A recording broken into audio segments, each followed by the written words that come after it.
রমাজানের আর বাকি এতদিন, 20 দিন, 30 দিন, 50 দিন, 100 দিন, 150 দিন রমজানের বাকি।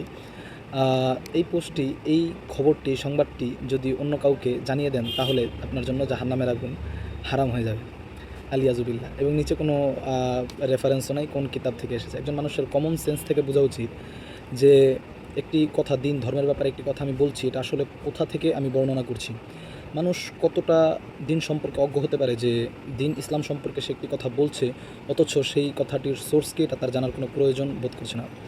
আল্লাহ রসুল সাল্লাল্লাহু আলাইহি ওয়াসাল্লাম বলেন, মান কাযাবা আলাইয়া মুতাআম্মিদান ফালিয়াতাবাওয়াহু মাকআদাহু মিনান নার। কোনো ব্যক্তি যদি আমার দিনের ব্যাপারে অথবা আমার ব্যাপারে কোনো কথা বলে, দিনের ব্যাপারে কোনো কথা বলা মানে আল্লাহ রসুল সাল্লাল্লাহু আলাইহি ওয়াসাল্লাম এর কোনো কথাই বলা, কেননা দিনটা এসেছে মুহাম্মদ সাল্লাল্লাহু আলাইহি ওয়াসাল্লাম থেকে।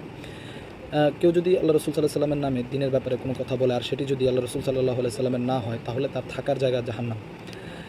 এটা তো তারপরেও একটি হাদিসের ব্যাপারে যে